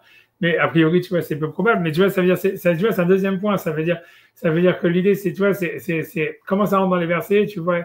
Selon Nachmanide, tu évites le problème complètement parce que comme c'est pas une mitzvah, c'est un discours de motivation. Donc c'est normal que le Kohen, il va pas vous dire, ouais, vous allez tous crever, on y va quand même, ou un truc comme ça, tu vois ce que je veux dire. Et ça veut dire, ça s'appelle l'option de faire simplement, tu vois, une attaque suicide. Mais bon, mais que malgré tout, tu vois, et que donc il a dit après ça, mais bon, tatati, tatata, tu vois, c'est tout un discours, on va dire, voilà, de préparation. Et si tu dis que c'est une mitzvah, et que tu vois que lui, Maïmonide, il voit ça comme une mitzvah, et quand tu reprends le texte de Maïmonide, on a l'impression que lui dit, voilà, il faut avoir la foi que Hachem va vous sauver, tu vois, ça veut dire, je vais reprendre le texte, tu vois, si je le retrouve, je sais pas pourquoi il est pas. J'ai bien 2 secondes, je vais essayer de le retrouver ici, une seconde. Tu vois, ça c'est le texte de Maïmonide, mais tu vois, il dit, ça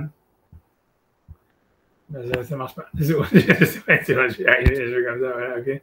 Tu vois, 2 secondes, tu vois, il dit que tu vois qu'il doit savoir en fait qu'il fait la guerre pour l'unification du nom d'Hachem. Ve'asim, tu vois, ça veut dire qu'il met son âme dans sa main, etc. Quand il dit Ve'asim nafsho bekapo, c'est plus l'idée comme de se dire voilà, ok, comme tu as dit, tu vois, c'est la main d'Hachem, etc. Ça veut dire ou la main à lui, mais en tous les cas, c'est pas une assurance de la victoire, c'est plus de mettre sa vie en danger. Mais après ça, tu vois, quand il dit, tu vois, ça veut dire.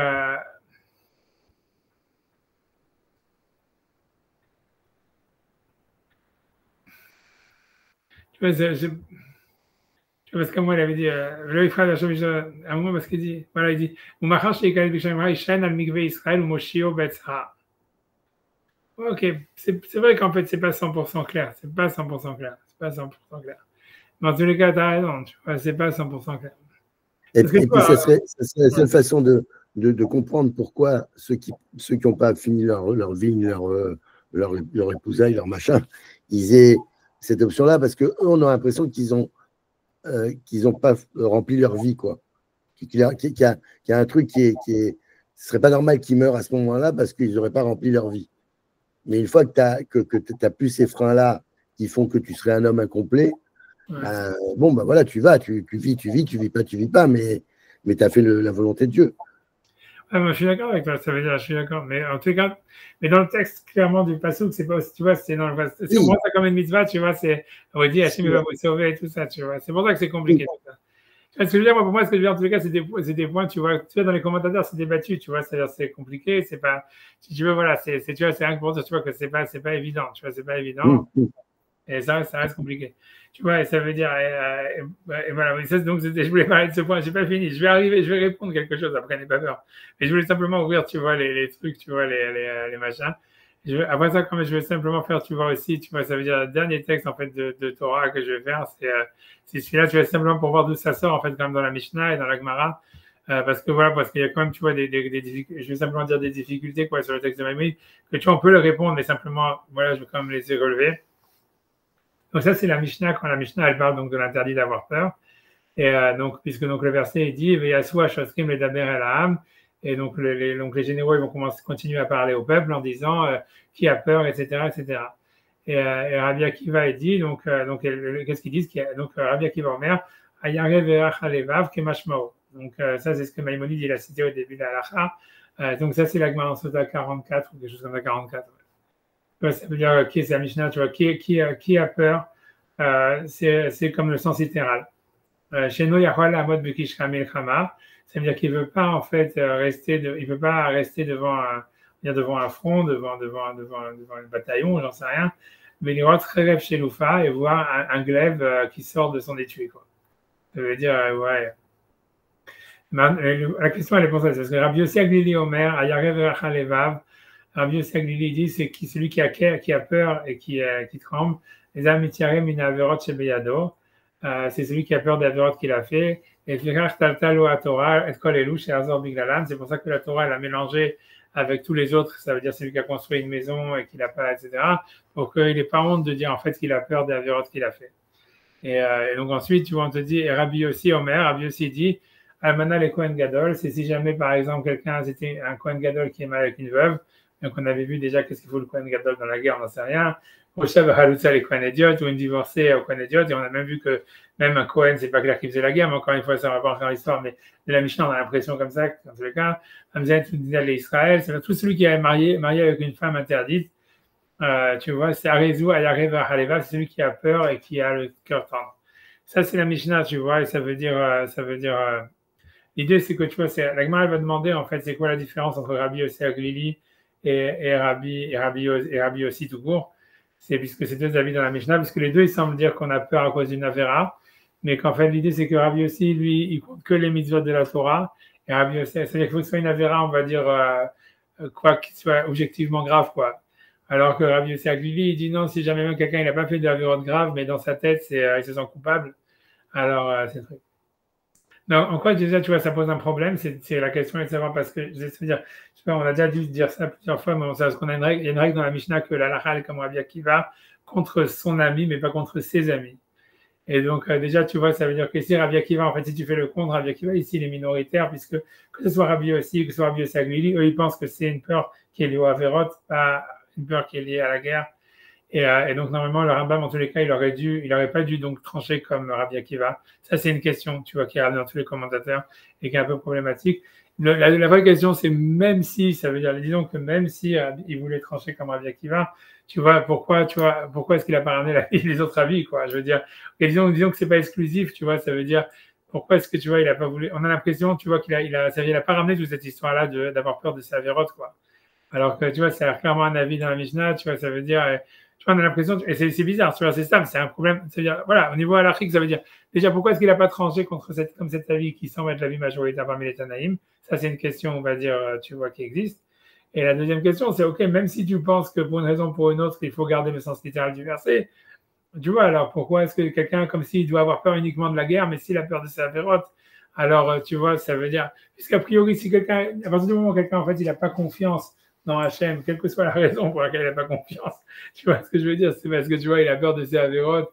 Tu vois, c'est lié un peu à cette histoire-là. Ça veut dire, c'est vrai que si tu dois avoir confiance simplement que, OK, tu vas mourir pour le Kiddush Hachem, alors on comprend qu'avoir peur de ses avérotes, ça n'a pas de sens parce que tu vas dire, OK, d'après, je vais mourir et puis ça serait un pardon sur l'avérote, j'en sais rien. Tu vois, mais l'idée, c'est que si jamais, en fait, l'idée, c'est d'avoir, si tu veux, c'est de ne pas avoir peur pour pouvoir gagner et se battre de tout son cœur. Ça veut dire, je ne comprends pas pourquoi est-ce que Maïmonide, en fait, il a été spécifique d'exclure les deux avis qui sont dans la Mishnah. Déjà, c'est pas clair pourquoi est-ce qu'il ne va pas trancher, c'est pas ça la halakha, puisque c'est l'avis majoritaire, mais en plus, c'est pourquoi tu les exclus. Ça veut dire, même si tu veux dire, OK, le sens, il reste littéral, que c'est quelqu'un qui a peur de la guerre, OK, pourquoi tu dis pas, et si quelqu'un, par exemple, il n'a pas peur de la guerre, mais il a peur de ses avérotes parce qu'il est mal avec une femme interdite, si elle sent coupable, etc. C'est aussi, tu vois, ça va être déjà suffisant aussi pour donner la panique à tout le monde, ou etc., en disant, voilà, on est avec un mec tellement rachat qui va tous nous plomber et tout ça, tu vois ce que je veux dire? Ça veut dire même que lui-même, si jamais il se sent coupable, il a. Ouais, à moins qu'il voit un calvachomer, parce que si déjà tu as peur dans l'absolu, alors si en plus tu as fait des conneries avant. Ouais, non, mais c'est ça, ça veut dire, voilà, c'est surtout déjà, mais c'est ça l'histoire, c'est que tu vois, dans la Mishnah, tu as l'impression, tu peux dire qu'en fait, ils discutent même pas, que chacun, en fait, il dit, il donne une raison pourquoi un type, il aurait peur, tu vois, ça veut dire, ou peur d'avoir, pourquoi est-ce que le Rambam, il a exclu ça, tu vois, c'est déjà un vrai problème, tu vois, moi, je pense que c'est un vrai problème, pourquoi est-ce que le Rambam, il a exclu ça? Qu'est-ce qu'il gagne, tu vois, ça veut dire, techniquement, ça devrait être la halakha parce que c'est majoritaire. En plus, même si tu pensais pas à une discussion, tu dois quand même le rapporter, tu vois. Ça, c'est un vrai problème parce que alors qu'il a raconté sa vie, à penser à sa femme et ses enfants, je sais pas quoi. Alors que tu vois que ça, c'est un truc, tu vois, qui n'était pas nulle part. Tu vois, il a pu quand même ramener ce qu'il y a marqué dans la Mishnah, tu vois. Tu vois, ça veut dire, bon, bref, tu vois, ça, c'est une chose, tu vois, on va dire, ça, c'est la Mishnah. Et bon, après ça, une question que tout le monde demande, tu vois, ça veut dire, quand l'Agma, donc, elle a dit que ça, c'est que dans les guerres facultatives, etc., que tu vois, tout ça, c'est la Mishnah. Tu vois, mais bon, mais je ne vais pas revenir, tu vois, sur la Mishnah, mais ça veut dire que tu vois, que l'Agma, donc, elle te demande, c'est quoi la différence entre Rabbi aussi, Rabbi Saglili, c'est, tu vois, c'est la vérote des Rabbanan. Mais grosso modo, ça veut dire que selon Rabbi aussi, c'est quelqu'un qui a fait une avéra grave, qui a vraiment, tu vois, ça veut dire, on parle pas d'un type, tu vois, tu vois, ça veut dire, qui aura fait une petite avéra, mais qui a un problème psychologique, qui se sent, tu vois, sur le bidule, bref. Et surtout, voilà, je vois avec Maraman, celui qui a parlé entre la tefila de la tête et la tefila du bras. Voilà, donc il dit que selon, il ne va pas à la guerre, c'est comme Rabbi Yossi Aglili. Bref, tu vois. En tous les cas, ici, ce qui est intéressant, tu vois, c'est que le Rambam, tu vois, donc, alors ça, c'est surtout ça, tu vois, l'histoire, c'est que la Gemara demande, Mantana, l'air d'état noir banane, ça veut dire quel est l'auteur de ce qui est marqué dans cette braïta. Et ça aussi, ça, tout le monde demande pourquoi Maïmonide, il n'a pas ramené ça. Il est marqué, tu vois, Shama kol kranot virtia. Ça veut dire si jamais quelqu'un il a entendu les voix du chauffard, du son, tu vois, je sais pas quoi, tu vois, ça les coups de canon, quoi. Et en fait, il a fait sur lui-même. Agafat, tu vois, virtia, ça veut dire, tu vois, eux, ils ont traduit que, voilà, ça veut dire qu'il a tremblé, mais a priori, ça veut dire, ok, c'est pas qu'il a tremblé, c'est-à-dire qu'il a fait sur lui-même, ou bien il entend, tu vois, les glaives qui se entrechoquent.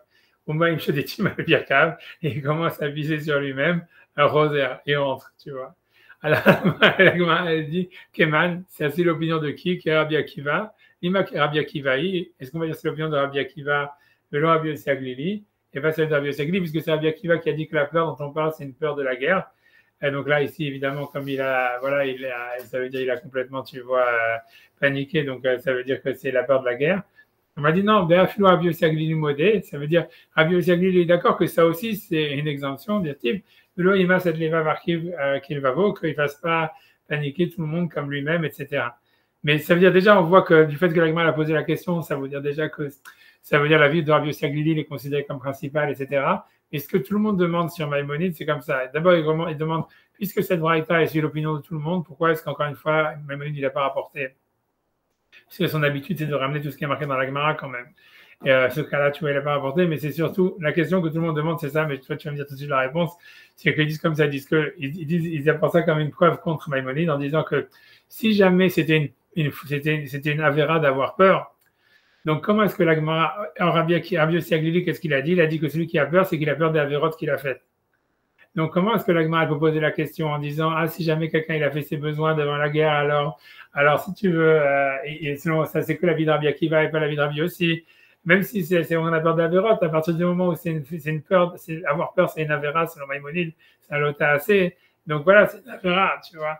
Et pourquoi est-ce que la Gemara a besoin de dire non? C'est parce que Rabbi aussi il est d'accord de cette raison, tu vois. Ça veut dire beaucoup, il ramène cette Gemara comme une preuve contre Maïmonide pour Nachmanide.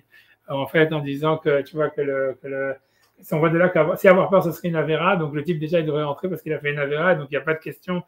Tu vois, ça serait pas, la Gemara ne fait pas le sens de dire que c'est pas comment Yossi Aglili, tu vois. Moi, je vais comment y répondre parce que je dis qu'il répond, mais c'est vrai que c'est vrai. En fait, quand tu la Gemara, c'est pas une réponse aïe aïe aïe. Ils disent non, ça parle qu'il a eu peur avant, ça veut dire pendant le discours. Tu vois, c'est comme tu as dit, comme Maïmonide il dit que c'est avoir peur après le truc. Donc ça a eu lieu avant le discours, mais bon, c'est vrai qu'on n'a pas l'air parce que le chauffard et tu vois les boucliers qui s'entrechoquent et tout ça, a priori c'est après le discours, quoi. Ouais. C'est une vraie question, en fait. C'est une vraie question. En réalité, c'est une vraie question. Bref, tu vois, c'est ça, pour être sorti, tu vois, c'est pour être sorti, tu vois, de ce qui est marqué dans la doc. Alors, qu'est-ce que moi j'ai voulu faire avec ça, tu vois, ok, tu vois, ça veut dire, tu vois, pour bien quand même, tu vois, donc évidemment, je sais pas pourquoi j'ai dit, bah, parce qu'en fait, je me suis dit, voilà, je me suis dit, dès que tu parles de la peur et de l'angoisse et tout ça, etc., tu vois, je me suis dit, bah, c'est surtout parce que quand je faisais les Shiva, etc., il y avait quelqu'un qui m'a commencé à me saouler avec Kierkegaard, alors je me suis dit, ouais, on va alors faire du Kierkegaard, on a fait Marx la dernière fois, alors on va faire Kierkegaard maintenant, tu vois. Mais comme il n'y a pas Yves, tu vois, ça enlève 80% du kiff, c'est parce que c'est lui que tu vois qui a vraiment kiffé ça, etc. Donc je sais pas. Donc, moi, je ne sais même pas qui c'est. Hein, tu sais pas qui c'est. Comment Bichlal, j'ai aucune idée. Kierkegaard, c'est un auteur, c'est un philosophe, tu vois, si tu veux, c'est un philosophe super intéressant, honnêtement, tu vois, ça veut dire qui était, tu vois, mais qui a ramené pas mal, en fait, par les feuilles, tu vois, c'est-à-dire, ça veut dire, si tu veux, ça veut dire, en fait, c'est un auteur danois, ok, c'était du 18e siècle, tu vois, 19e siècle, pardon, 19e siècle. Et en fait, bon, il est surtout connu, rapporté. Il a écrit un livre, tu vois, qui est lisible. Tu vois, ça veut dire qu'il est écrit en français, mais ça veut dire que tu lis, tu comprends ce qui a marqué, quoi, alors, sans avoir besoin de relire 10 fois. Ça s'appelle Crainte et tremblement. Et c'est un livre sur la Kedatitrak. Et en fait, c'est un livre, tu vois, que chez les Juifs, ça a été, tu vois, tout le monde le rapporte, tu vois, tout le monde le rapporte, quoi. Ça veut dire, parce que grosso modo, lui, ce qu'il veut expliquer, c'est dans cette histoire-là, c'est de dire en fait que justement, ça veut dire que le fait qu'Hachem il a demandé à Abraham de tuer son fils, etc., et que c'était ça en fait ce que en fait Abraham il avait lutté toute sa vie contre, ça veut dire en fait que si tu veux, c'était le début de sa pensée, c'était de dire en réalité que le choix il existe justement quand ça veut dire quand quelque chose en fait c'est pas sûr quoi, quand c'est mal dit, c'est pas du tout comme ça qu'il a dit, je sais pas comment dire, ça veut dire pour lui, le choix, je sais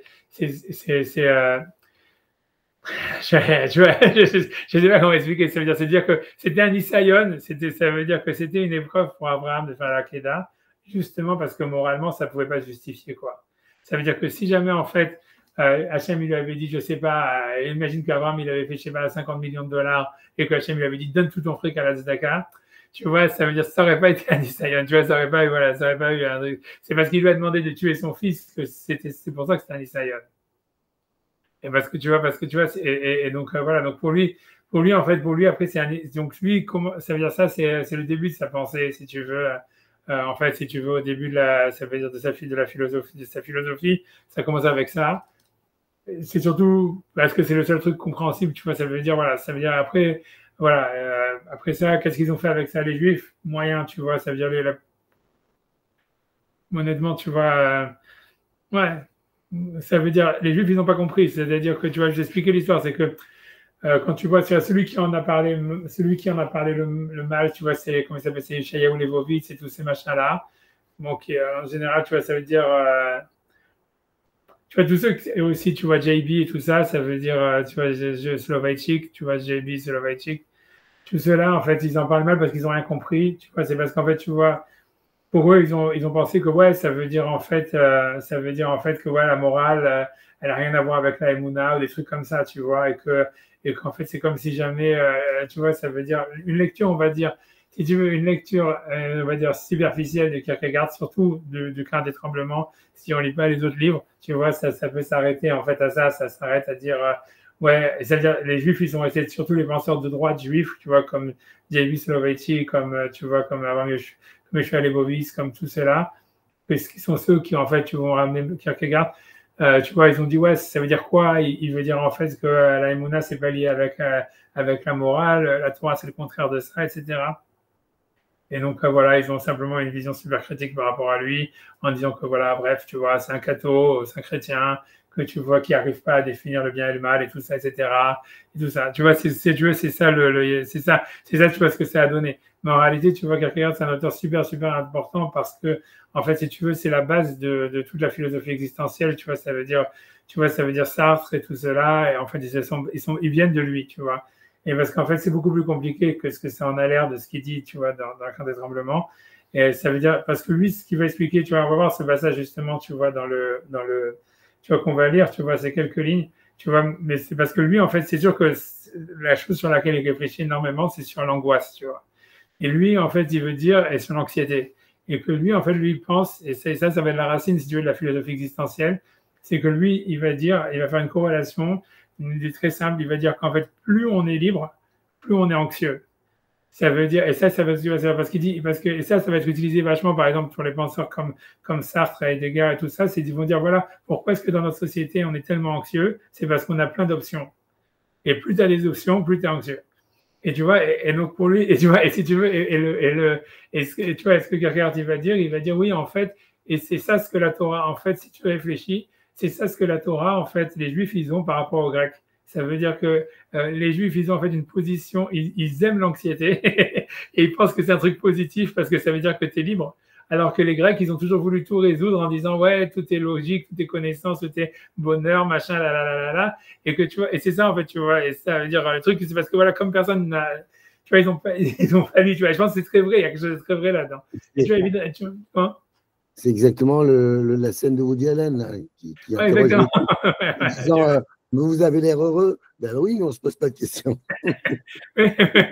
Voilà, mais lui, il veut dire en fait, tu vois, que c'est ça, c'est se poser des questions, c'est être anxieux, et être anxieux, c'est être libre, tu vois. Et c'est de là où tu vois, si tu veux, la philosophie existentielle de Sartre, quand tu vois, avec la nausée, tout ça, en fait, c'est basé de Kierkegaard, tu vois, c'est lui, en fait, si tu veux, ça veut dire, c'est toute cette histoire, et que lui-même, si tu veux, c'est ça l'histoire, c'est que lui-même, il a ramené ça au judaïsme, en disant que c'était les Juifs qui avaient pensé ça, contrairement à, justement, parce qu'il dit que c'est contre les Grecs, mais en fait, au fond du fond, en fait, c'est aussi contre Jésus, tu vois, parce que, si tu veux, lui, ce qu'il va dire, c'est que, tu vois, c'est que les Juifs, en réalité, il ne cherche jamais, tu vois, à trouver une solution. Ça veut dire tu vois, celui il voit dans la Torah un truc complètement, tu vois, comme si les mecs, tu vois, ils sont toujours d'Afka. Tu vois, c'est un peu le contraire, tu vois, d'un truc, ils veulent toujours rester dans le doute pour lui, tu vois. Mais pour lui, c'est super salutaire. Ça ne veut pas dire rester dans le doute, ça ne veut pas dire, en fait, et donc ne rien faire, tu vois, comme les Shaïou, les Bobis et tout ça. Ils ont compris parce qu'ils ont vraiment pas lu, tu vois, ça se voit qu'ils ont, et on peut pas leur en vouloir parce que c'est écrit dans la charabia, tu peux pas t'imaginer. Tu vois, ça veut dire, c'est des phrases, tu vois, complètement, tu vois, loufoque. C'est le seul livre que tu vois qui a un sujet verbe complément,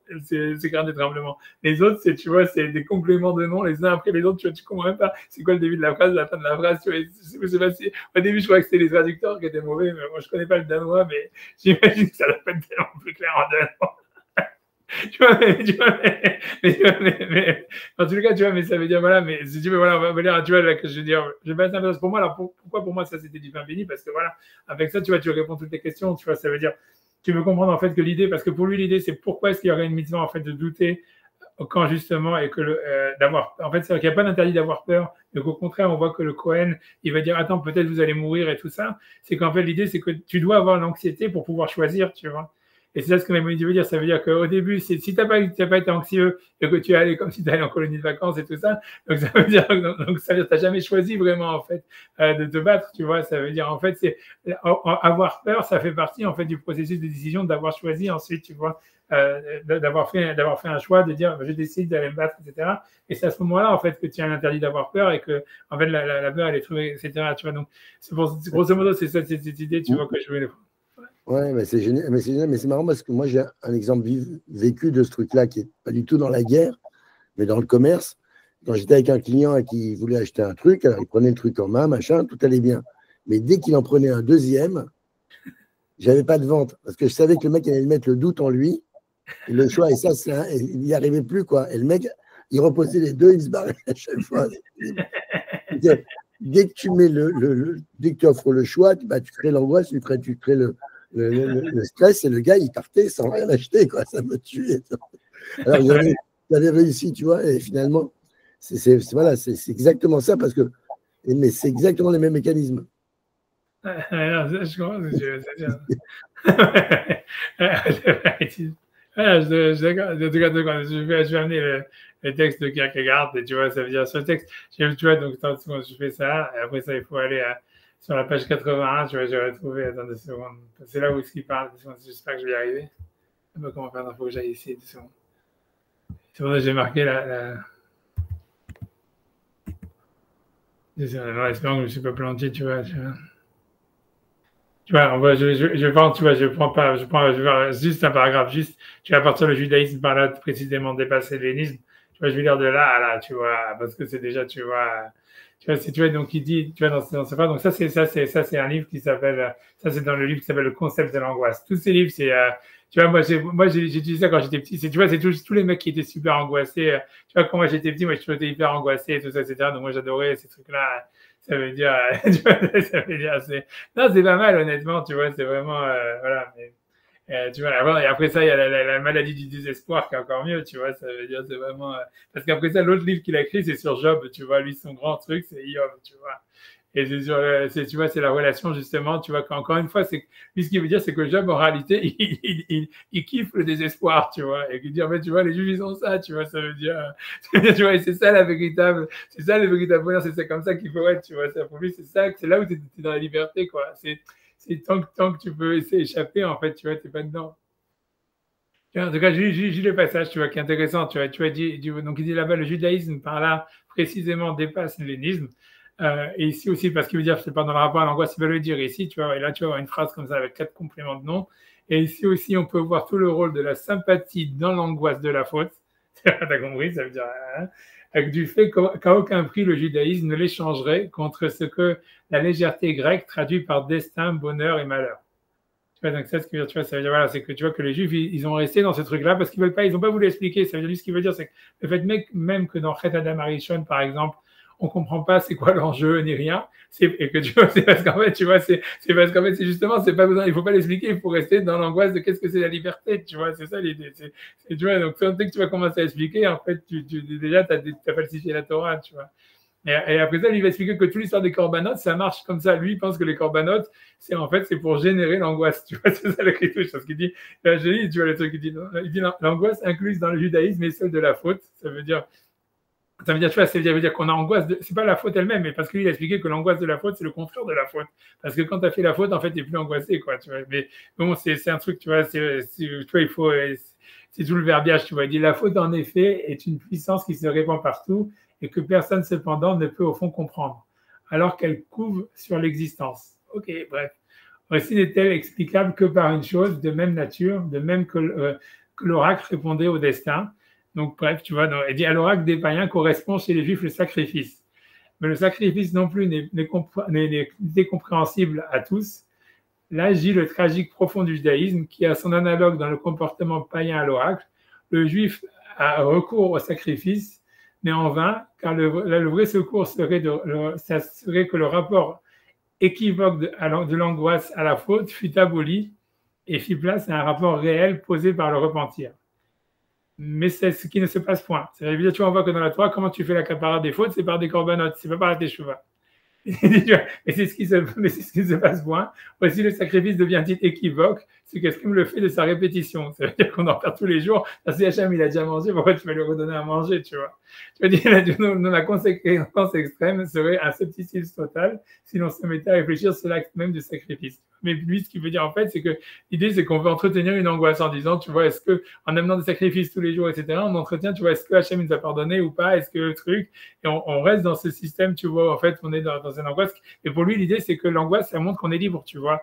Et donc, ça veut dire, en fait, on ne choisit pas, en fait, d'interpréter un chemin bien ou mal, vrai ou faux, tu vois, c'est-à-dire, a priori, on essaye de rester dans une sorte de doute, tu vois, dans cette histoire-là.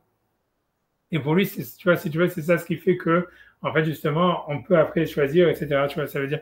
Donc peut-être, tu vois, c'est ce que je voulais dire. Je suis dans le Rambam. Je sais pas, j'ai ramené un autre texte après ça, parce que tu vois, ça veut dire, c'est vrai que, en fait, si on veut vraiment rentrer là-dedans, tu vois, parce qu'en fait, il y a une chose, tu vois, dans la mission d'Empire Avot, tu vois, qui est connue. Tu vois, attends, je vais essayer de la ramener. Je sais pas ce qui se passe. Le truc, il est, attends 2 secondes, c'est mon écran, il est noir pour l'instant. Mais ça veut dire, mais tu vois, c'est que c'est une Mishnah, tu vois, c'est que Rav Yerucham aussi, il parle beaucoup de ça, tu vois, ça veut dire, tu vois, c'est cette Mishnah, elle est connue. Moi, tu vois, tu vois que, tu vois, ça veut dire où il y a marqué, tu vois, ok, Imen Chorma en Ira, Imen Ira en Chorma. Ça veut dire, si jamais il n'y a pas la peur, si jamais il n'y a pas de sagesse, il n'y a pas de peur, si jamais il n'y a pas de peur, il n'y a pas de sagesse.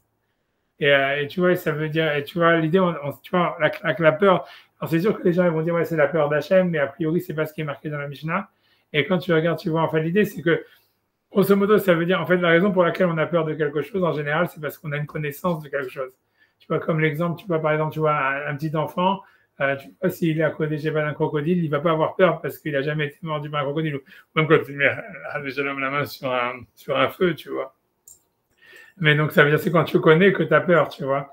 Mais d'un autre côté aussi, c'est le fait, tu vois, c'est que donc la connaissance, si tu veux, elle crée la peur. Mais d'un autre côté, la raison pour laquelle on cherche des connaissances, c'est parce qu'on a peur, tu vois. Et tu vois, c'est vrai, tu vois, parce que si on n'avait pas peur, tu vois, on ne chercherait pas à connaître, tu vois. Tu vois, c'est ça, a priori, c'est le sens de la Mishnah, mais c'est un peu la même chose, à mon avis, de cette histoire-là, tu vois. Ça veut dire que ce que Maïmonide veut dire dans l'histoire de la guerre, c'est parce qu'on comprend bien que l'histoire, pour lui, pour Maïmonide, on a l'impression que le problème pour lui, c'est de rester concentré sur la guerre. Tu vois, ça veut dire, et qu'on a l'impression que, tu vois, c'est lui ce qu'il appelle la guerre, tu vois, c'est Mishnah Empire 4, c'est Mishnah Empire 3, Mishnah 17. Tu vois, et Rav Yerucham, il parle beaucoup de ça, tu vois, Rav Yerucham, il en fait même une interprétation kabbalistique et tout ça, etc., tu vois, de la relation, je sais pas exactement, mais ça veut dire c'est entre la peur et la connaissance, tu vois, et comme quoi, en fait, c'est la peur qui génère de la connaissance et que la connaissance, elle génère de la peur, tu vois, et que c'est un, et tu vois que si tu veux, c'est ça la manière, tu vois, c'est comme ça qu'on grandit, quoi. Ça veut dire, tu vois, c'est un truc, tu vois, c'est que le doute, etc. Mais je pense, tu vois, ça veut dire, parce que pour moi, à mon avis, tu vois, ça veut dire, quand dans le texte de Maïmonide, quand lui, il parle, en fait, quand il dit, ouais, il faut pas, ça veut dire, il faut pas penser à sa femme, à ses enfants, etc. On a l'impression que l'idée pour lui, c'est pas en fait vraiment de savoir si Hachem va nous sauver, pas nous sauver, etc. Bien que lui dit que, tu vois, on va dire un truc comme ça, mais pour lui, l'idée, c'est surtout, tu vois, c'est comme si, moi j'ai l'impression moi ce que ça me donne comme impression, c'est que c'est une idée vraiment plus de connaissance. Ça veut dire, tu fais ton choix et après ça, tu es vraiment concentré sur ton choix. Et l'idée, on a l'impression, c'est d'avoir une conscience du danger. C'est nécessaire, tu vois, je veux dire, dans la guerre, ça veut dire, tu vois, ça veut dire penser, ouais, en fait, non, tout va bien se passer, Hachem il est avec nous, tu vois, c'est nickel. Tu vois, c'est pas comme ça qu'il faut, tu vois, donc c'est pas comme ça, c'est pas dans cette optique qu'il faut venir. Au contraire, on a l'impression, l'idée, c'est avoir une conscience très en fait, très précise du danger et du risque, etc. Mais qu'en fait, tu vois, ça veut dire et transformer en fait ça veut dire cette conscience pas en quelque chose qui fait peur, mais en quelque chose qui nous demande plus de connaissances et de compréhension. Et ça veut dire, tu vois, de concentration, si tu veux. Enfin, grosso modo, tu vois, c'est un truc comme ça, tu vois, c'est ça le mécanisme. Et qu'en fait, le début du mécanisme, ça commence par la peur, quoi. C'est d'abord, ayez peur parce que voilà, il y a une guerre, etc., machin, blablabla. Ça veut dire donc il y a un danger et compagnie. Après, ça a décidé, si tu veux, de faire le choix de se battre. Tu vois, une fois que tu as fait le choix de te battre, ça veut dire donc à ce moment-là, il y a l'interdit d'avoir peur. Mais en fait, maintenant qu'on a en fait on a décidé de plus avoir peur, alors on peut envisager le danger d'une manière, tu vas dire objective, tu vois, et en découler une connaissance plutôt qu'une angoisse, tu vois. Tu vois, c'est ça, tu vois, c'est ça le truc. Mais à un moment, la peur, elle doit intervenir au début, tu vois, c'est-à-dire, elle doit pas être. L'idée, à mon avis, c'est qu'elle doit pas être refoulée depuis le début. Mais ce que je pense, tu vois, c'est ce que je pense, tu vois, que Kierkegaard, il a pas vu, et ça, c'est vrai que c'est quelque chose, tu vois, en fait, si tu veux, par rapport au judaïsme, c'est que lui, il voit en fait comme si, pour lui, tu vois, le judaïsme, il reste dans le flou, tu vois, ça veut dire, il reste dans l'angoisse pour garder la liberté, alors qu'en fait, c'est pas que ça, en fait, c'est un mécanisme, ça veut dire l'angoisse, elle est sublimée, ça crée en fait, tu vois, une relation finalement à la conscience du danger qui devient en fait une recherche de connaissance, tu vois, et ça veut dire, ça devient quelque chose, tu vois, un chemin, tu vois, un chemin, voilà, qui amène à un progrès, quoi. C'est pas quelque chose en fait qui reste, on sait pas, tu vois, de quoi ça parle, tu vois, ça veut dire on reste dans le flou, tu vois, c'est un peu comme quand l'Agmara elle dit, voilà, ça se fait, le Maral, ils disent, ouais, en fait, l'Agmara, elle arrive pas à des conclusions parce qu'elle veut que ça reste non conclusif.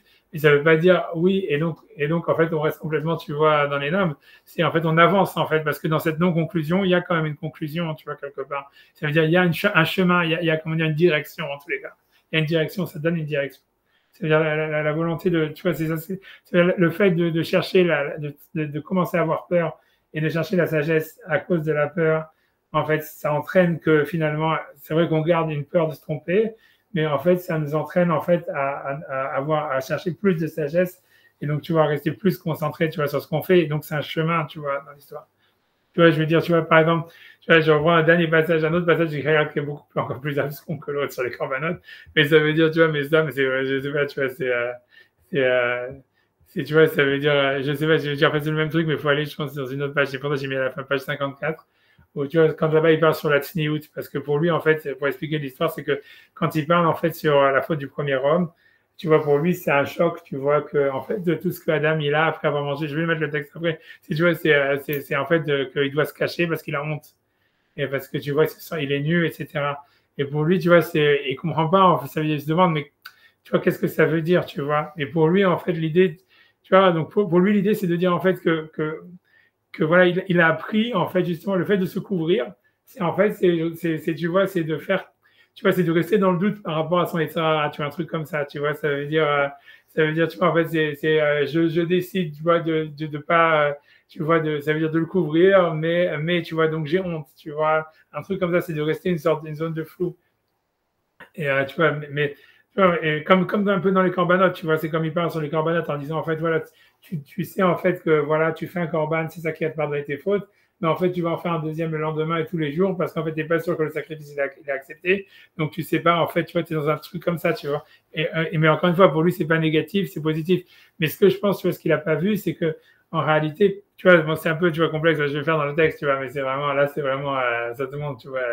Je pense que, tu vois, pour comprendre Kierkegaard, il faut vraiment être cinglé, tu vois. Je sais pas non plus, tu vois, comment est-ce que cet auteur-là, il a vraiment, ça veut dire, il est devenu célèbre, quoi. Je veux dire, parce que c'est tellement, même pas, et tu vois, qu'encore jusqu'à aujourd'hui, personne n'a réussi à le réécrire en français normal, tu vois.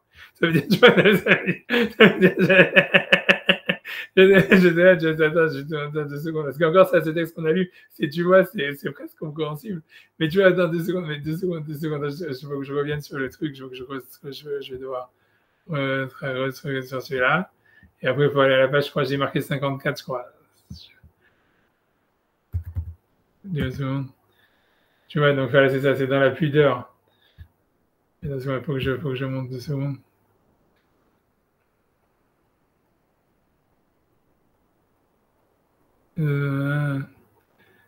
de secondes, à moins que je me suis trompé de zone. Oui, voilà. Bon, bref, tu vois, donc le début du paragraphe, encore ça va, ça se comprend, quoi, on va dire. J'essaie de zoomer un petit peu. Tu vois, ça veut dire, il dit, le sexuel comme tel n'est pas le péché. La vraie ignorance à son égard, bien entendu, quand il est réellement présent, n'est l'apanage que de l'animal qui, pour cette raison, est asservi à la cécité de l'instinct et agit en aveugle. Tu vois, déjà, cette phrase de mon papa. Mais tu vois, c'est là où tu vas voir, là, tu vas t'éclater. Tu vois, une ignorance, mais qui en même temps est une ignorance, mais qui en même temps en est une de ce qui n'est pas. C'est celle de l'enfant. Donc, il veut dire, okay. Il dit, l'innocence est un savoir qui signifie ignorance. Tu vois, ça veut dire que tu vois, quand cette différence avec l'ignorance morale apparaît facilement parce qu'orientée vers un savoir. Ça veut dire, j'imagine que ce qui veut dire, c'est laquelle qui est orientée vers un savoir, je ne sais pas. Mais en tous les cas, il dit, avec l'innocence commence un savoir dont la première détermination est d'ignorer. Et c'est le concept de la pudeur. Sham, tu vois, parce que tu vois, là, il a mis le mot en hébreu.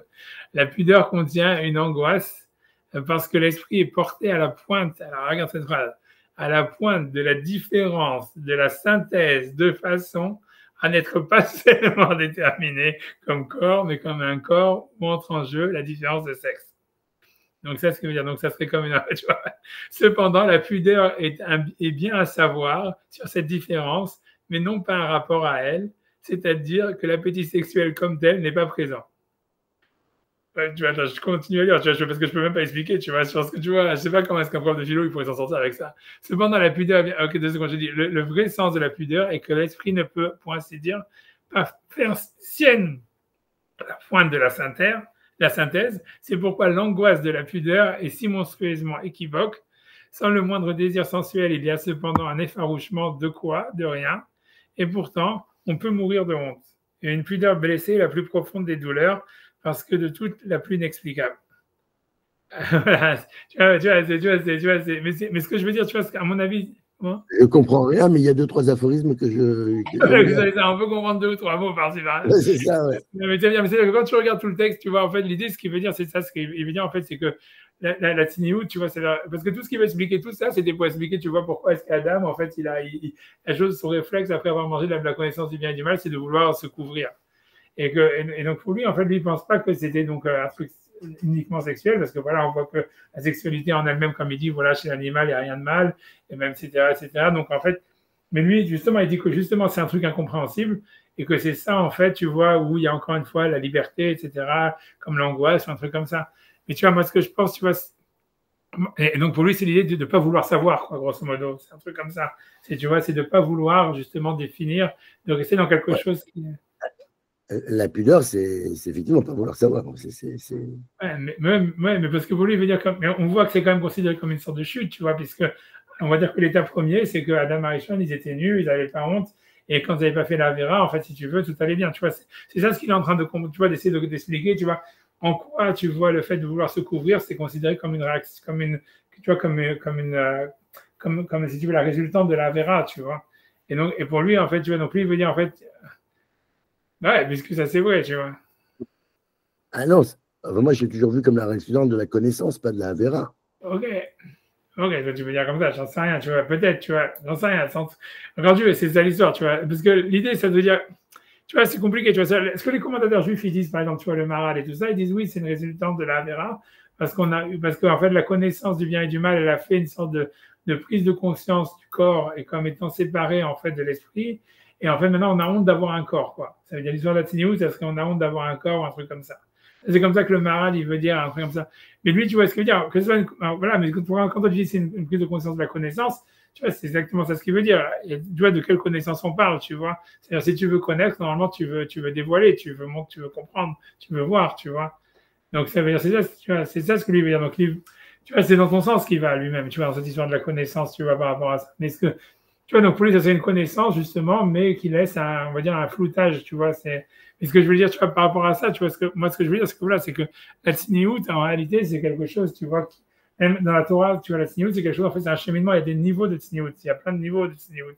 Et ce que je veux dire, tu vois, c'est une connaissance à part entière, tu vois, c'est-à-dire, pour lui, en fait, l'idée, c'est ce que je veux dire, c'est que pour lui, c'est comme dans les corbanotes, dans les machins, lui, sans dire, voilà, ok, ça veut dire, ça veut dire tu acceptes l'angoisse et le côté flou, et c'est à travers ça que tu es libre. Et donc, c'est ça l'avantage du judaïsme par rapport à, on va dire, aux Grecs, qu'ils ont tout voulu définir, etc., et qu'ils ont nié, en fait, l'idée même d'angoisse, etc., alors que en fait, c'est l'angoisse qui montre que tu es libre.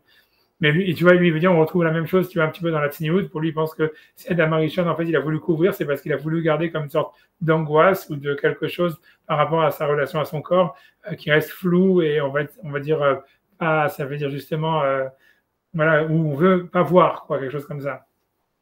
C'est la définition de l'érotisme, quoi. Ouais, peut-être, tu vois, un truc comme ça, c'est possible. C'est pour ça que, tu vois, il a été vachement attaqué parce que, si tu veux, il y a une vision aussi super, si tu veux. On peut avoir une vision très impure, si tu veux.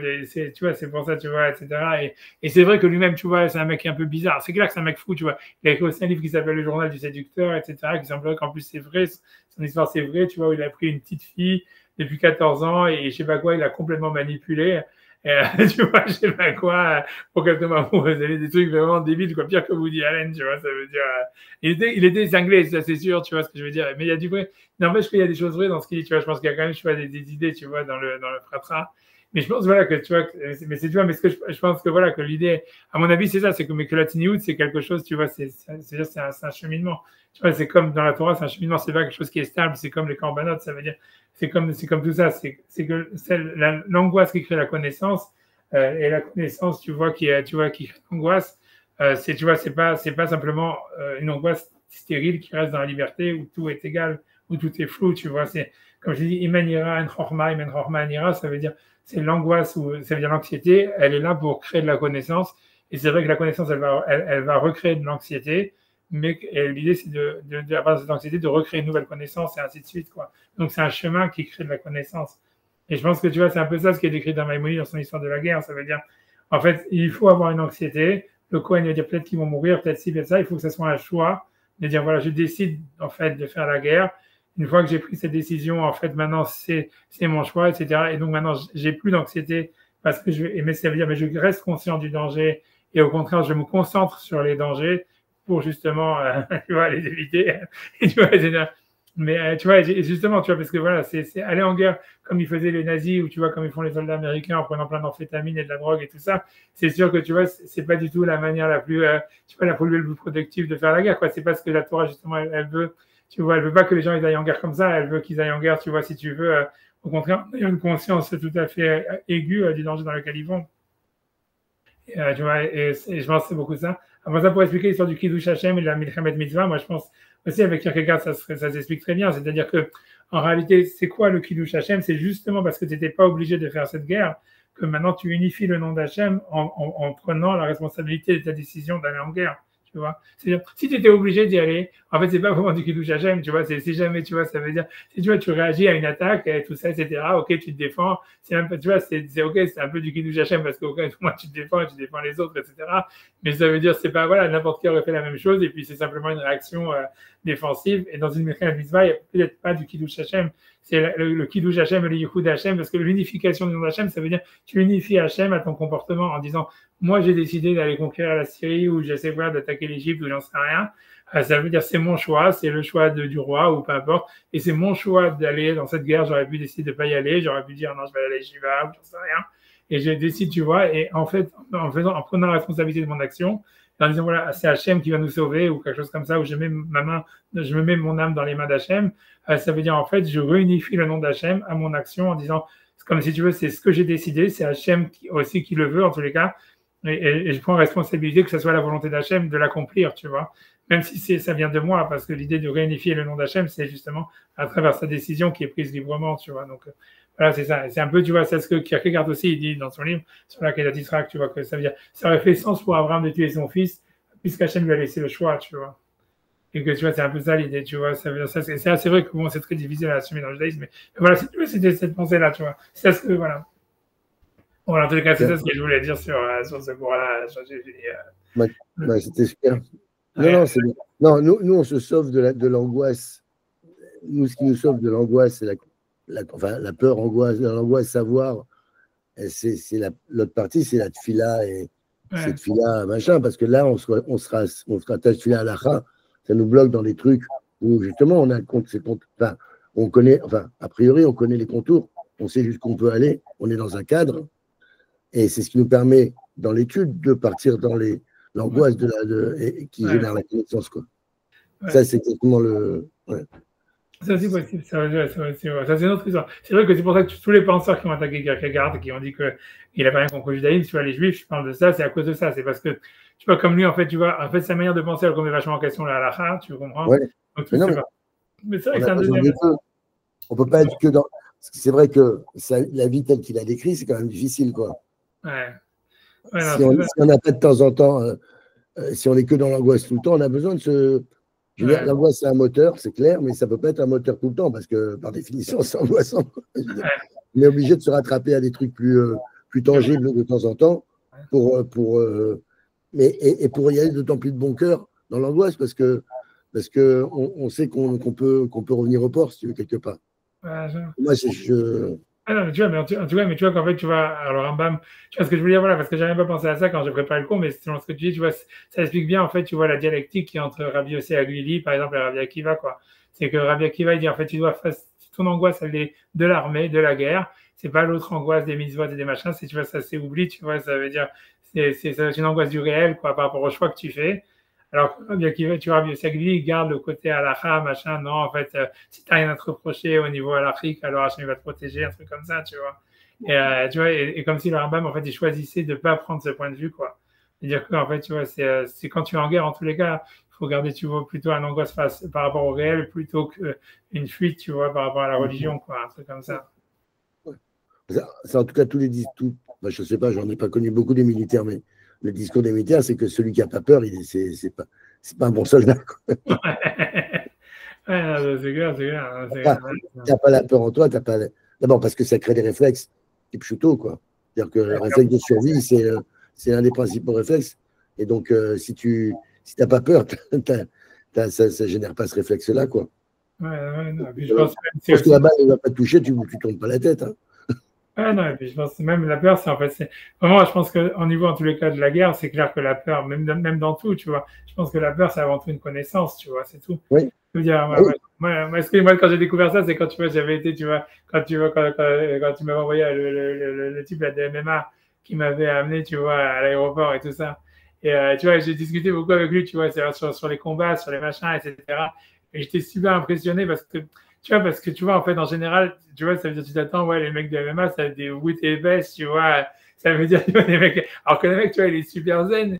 Et en fait, tu vois, quand je parlais sur les combats, sur les machins et tout ça, et tu vois, tu voyais, en fait, comment c'était hyper, en fait, le principal, c'est qu'il fallait garder son sang-froid, tu vois, toujours, etc. Et surtout, tu vas être complètement conscient, en fait, tu vois, des parfums que tu allais prendre, que tu pouvais te prendre ou pas te prendre, etc.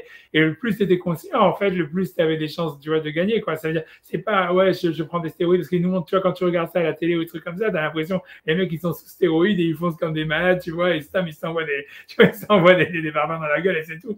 En fait, c'est les mecs qui font ça, il est sûr de perdre, tu vois ce que je veux dire.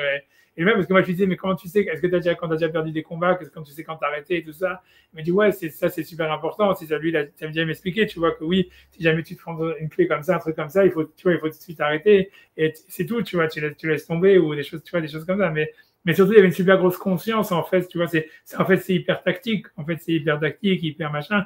Et en fait, c'est sûr que, c'est dire, voilà, et tu as besoin d'avoir peur, en fait, pour, si tu veux, pour anticiper, en fait, ce que l'autre, il va faire, comment toi, tu peux le faire, etc. Si juste tu dis, ouais, ok, je m'en fous, tu vois, je pars, tu vois, si j'y vais, c'est rigolo, on va tous leur casser la gueule, un truc comme ça, tu vois, t'es sûr de te rétamer, tu vois, bien comme il faut, quoi.